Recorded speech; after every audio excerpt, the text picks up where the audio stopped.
तर लाडकी बहीण योजनेमध्ये आता सरकारी भाऊंची घुसखोरी होताना पाहायला मिळते आणि यावर प्रतिक्रिया घेऊयात.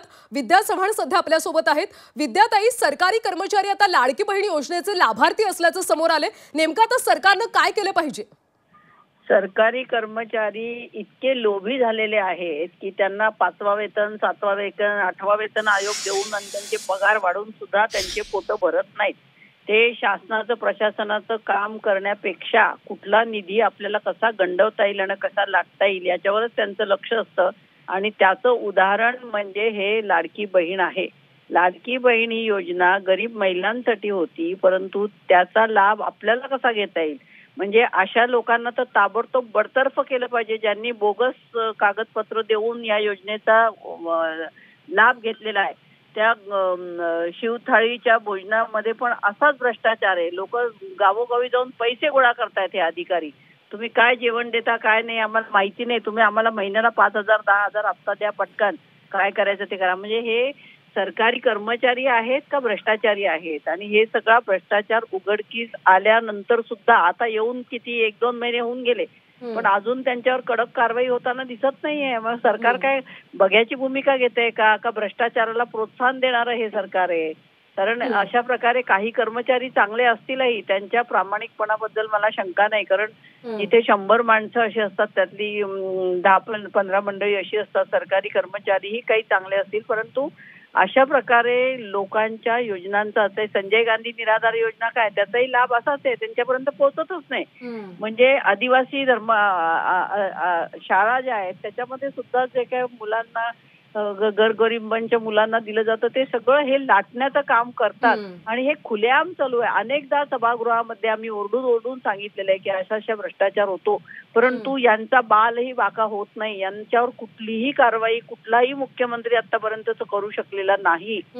सरकारी कर्मचाऱ्यांची मतं ही त्यांना फार महत्वाची वाटतात आणि म्हणून कुठलीही कारवाई होत नाहीये. विद्याताई, सरकार या सगळ्याकडे दुर्लक्ष करतंय का की योजना व्यवस्थित सरकारला राबवताच येत नाहीये? सरकारला ही योजना तर व्यवस्थित राबवता आलेलीच नाहीये. कारण त्यावेळेस विधानसभेच्या निवडणुका डोळ्यासमोर ठेवूनच ही लाडकी बहीण योजना आणली होती आणि त्याच्यामुळे सरकार आता फार कंगाल झालेलं आहे.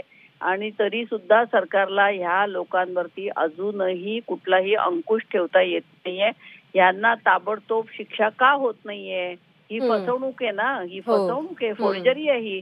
आणि ही कोणी अशा तशा माणसाने केलेली नाहीये, ती सरकारी अधिकार असलेल्या लोकांनी केलेली आहे. त्यामुळे त्यांच्यावर कडक कारवाई झाली पाहिजे. नक्कीच विद्याताई, आता सरकार नेमकी काय कारवाई करतं हे पाहणं महत्वाचं आहे. धन्यवाद या सगळ्या सविस्तर प्रतिक्रियेसाठी. तर या संदर्भात आपण अधिकची माहिती जाणून घेऊयात. पुन्हा एकदा जाऊयात आमचे प्रतिनिधी विशाल यांच्याकडे. विशाल,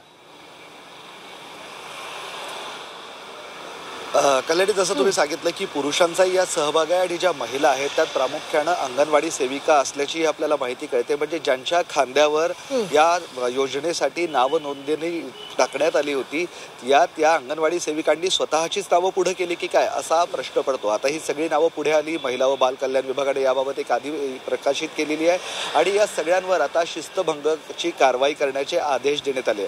शिस्तभंगाच्या कारवाईमध्ये यांनी आतापर्यंत जे पैसे उचलले ते वसूल करण्यात येतील का, हा एक महत्त्वाचा मुद्दा आहे. सोबतच शिस्तभंगाच्या कारवाईत तुम्ही जर सरकारी कर्मचारी असाल तर कुठल्या योजनेचा तुम्ही लाभ घेऊ शकत नाही. मग तुम्ही वर्षभर जवळपास या योजनेचा लाभ घेतला तर तुम्हाला सस्पेंड करण्यात येईल का किंवा काही कालावधीसाठी तुमची पगारवाढ राखणार का, अशा पद्धतीच्याही कारवाई अपेक्षित आहे. मात्र कुठली कारवाई करणार असं अजून सरकारने स्पष्ट केलेलं नाही.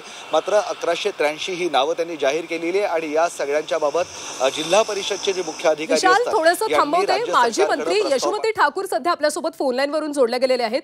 यशोमती ताई, आपण बघतोय की जेव्हापासून ही योजना सुरू झालेली आहे अनेक प्रकारे ही योजना वादात सापडते आणि आता तर लाडकी बहीण योजनेमध्ये सरकारी भावांनी घुसखोरी केल्याचं पाहायला मिळतंय. सरकार कमी पडते का योजना राबवताना? ही जी योजना आहे ही योजना फक्त इलेक्शन मध्ये वोट कॅश फॉर वोट असातला तो प्रकार आहे. यांना काही घेणं देणं नाहीये महिलांच्या सक्षमीकरणाचं. किती मोठे अत्याचार होतात, काय होतं त्याच्याकडे कोण काय बघत नाही. रोजगार म्हटलं तर त्याच्याकडे कोण बघत नाही. पण आता हे काय आयतच कोलीत दिलेलं आहे ना हाताले लोकांच्या, आणि त्याचा गैरफायदा जास्त होतोय फायद्यापेक्षा. आज आम्ही मतदारसंघामध्ये होतो, आम्हाला बाया म्हणत होत्या की आम्हाला 7,000 रुपये सोयाबीन द्या. कायले पाहिजे लाडकी बहीण? पण आता हे सरकार आहे, सरकार पूर्ण तिजोरी संपवते आहे आणि त्याच्यामधले अनियमितता त्यांना दिसत नाही आहे. आंधळी सरकार आहे. यशोमती ताई, तुम्ही आवाज उठवणार का? कारण 1183 खरं तर सरकारी कर्मचारी यामध्ये आहेत आणि धक्कादायक म्हणजे 20 पुरुष आहेत त्याच्यामध्ये. कर्मचारी सरकारी आवाज उचलावाच लागेल ना. लोकांचा आवाज आहे, पैसे लोकांचे आहेत आणि सरकार गैरफायदा घेत आहे, तर आवाज तो उचलावाच लागेल. सरकार काही व्यवस्थित पडताळणी करत नाही, कुठे कमी पडते सरकार? सरकार सगळ्या गोष्टीत कमी पडत आहे. अशी कोणतीच बाब नाही आहे की जे सरकार व्यवस्थित करत आहे. आणि या सगळ्याचा इतर विभागांना फटका बसतोय का? त्यांना निधी मिळत नाही अशी स्थिती सुद्धा. समाज कल्याणचे पैसे सगळे तुम्ही लाडकी बहिणीला वळता करतायत, तुम्ही आदिवासींचे पैसे सगळे लाडकी बहिणीला वळते करतायत. काय तालतम्य राहिलेलं नाहीये आणि या भ्रष्टाचाराच्या मागे हीच लोक जी सत्तेत आहेत तेच आहेत. नक्कीच यशोमती ताई, धन्यवाद या प्रतिक्रियेसाठी. तर राज्यात तब्बल 1183 जिल्हा परिषद कर्मचाऱ्यांनी लाडकी बहीण योजनेचा लाभ घेतल्याचं पाहायला मिळते. पुन्हा जाऊयात आमचे प्रतिनिधी विशाल करोळे यांच्याकडून. विशाल, खरं तर ही सगळी नावं आता झी24 तासच्या हाती आलेली आहेत. नेमकं आता सरकार कशा पद्धतीने कारवाई करेल, काय अधिकचे तपशील मिळतात? सरकारनं याबाबत म्हणजे ग्रामविकास विभागानं याबाबत आता जे जिल्हा परिषदेचे मुख्याधिकारी असतात त्या सगळ्यांना एक लेटर पाठवलं, एक पत्र पाठवलं आणि त्यात या सगळ्या कर्मचाऱ्यांना आयडेंटिफाय करावं आणि त्यांच्यावर शिस्तभंगाची कारवाई करावी अशा पद्धतीचं सांगितलंय. मात्र शिस्तभंगाच्या कारवाईत नक्की कारवाई काय करावी? जसं मी तुम्हाला म्हणालो होतो की यांनी आतापर्यंत जे पैसे लाटले म्हणजे वर्षभरापासून ते 1500 रुपये उचलतायत आणि 1183 म्हणजे जवळपास 1 कोटीच्या घरात हे सगळे राज्य सरकारचे पैसे सरकारी कर्मचाऱ्यांनी लाटलेले आहे. तर हे पैसे वसूल करणार का? शिस्तभंगाच्या कारवाईच्या नियमाप्रमाणे यांना सस्पेन्शन सुद्धा करता येतं आणि जर दुसरी ही चूक असेल तर यांना डिसमिस किंवा सेवेतनं काढता सुद्धा येतं, बडतर्फ सुद्धा करता येतं. तर सरकार अशा पद्धतीची कारवाई करून या अशा घटनांना पायबंद घालणार का हे पाहणं महत्त्वाचं ठरणार आहे. तुर्तास सरकारनं शिस्तभंगाची कारवाई करावी आणि याबाबतचा अहवाल पाठवा असं सांगितलेलं आहे. मात्र सरकार या सगळ्या दोषींवर कडक कारवाई करेल हीच अपेक्षा आहे. जी विशाल, जिल्हा परिषदेतल्या नेमक्या कोणकोणत्या पदावर हे कर्मचारी कार्यरत आहेत? महत्त्वाचं म्हणजे जिल्हा परिषदामध्ये ग्रामीण भागामध्ये जी सगळी लोक होती, जी मंडळी होती, त्यांनी या सगळ्या योजनेत आपली नावं नोंदवली आहे. म्हणजे जिल्हा परिषदचे काही अधिकारी कर्मचारी असतात जे फील्डवर असतात, खास करून अंगणवाडी सेविका आहे ज्यांना लाडकी बहीण योजनेसाठी नाव नोंदणी करण्याची जबाबदारी त्यांना देण्यात आली होती. आता ही जी सगळी नावं तपासण्यात आली आहेत यात काही अंगणवाडी सेविका सुद्धा आढळून आलेल्या आहेत. म्हणजे ज्यांच्या खांद्यावर नावं नोंदवण्याची जबाबदारी होती त्यांनी स्वतःचीच नावं याच्यात टाकली आणि यातून पैसे लाटले. त्याचबरोबर वर्ग 3 आणि वर्ग 4चे काही कर्मचारी असल्याची माहिती मिळते. या सगळ्यांचे एक सेवार्थ आयडी हा राज्य सरकारचा आयडी असतो. हे सेवार्थ आयडी आता जिल्हा परिषद जमा करते आणि त्यानुसार त्यांच्या पदांची शहानिशा करण्यात येईल आणि त्यानुसार त्यांच्या ग्रेडनुसार त्यांच्यावर शिस्तभंगाची कारवाई करण्याचं नियोजित केलेलं आहे. 18 तारखेला राज्य सरकारनं हे पत्र काढलं आहे आणि तात्काळ जिल्हा परिषदांना यांची दखल घ्यायला सांगितलेली आहे. जिल्हा परिषदा आता याबाबत अहवाल तयार करत आहे आणि लवकरच हा अहवाल राज्य सरकारला सादर करण्यात येईल.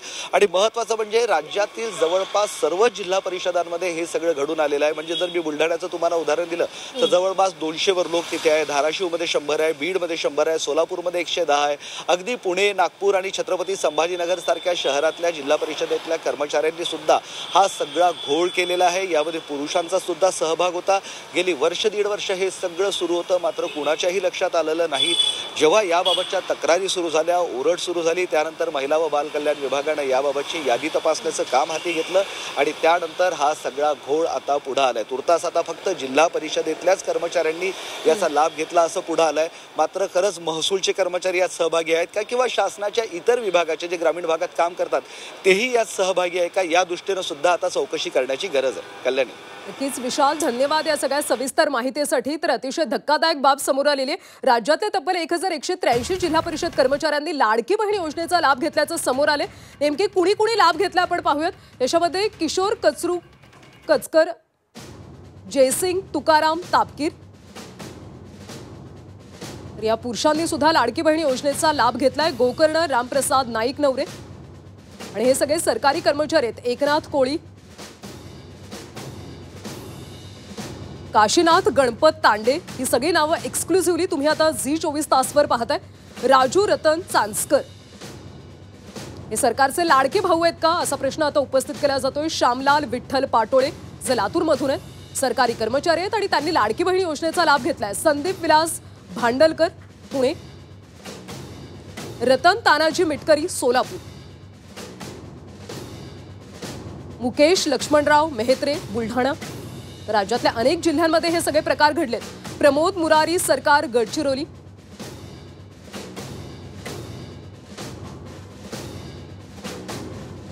अशा पद्धतीनं लाडकीमध्ये सरकारी भावांची घुसखोरी पाहायला मिळते. मनीष मारुती थोरात सोलापूर, किशोर केशवराव ठाकूर नाशिक, किशोर कचरू कचकर संभाजीनगर, किरण बापू अदमाने लातूर.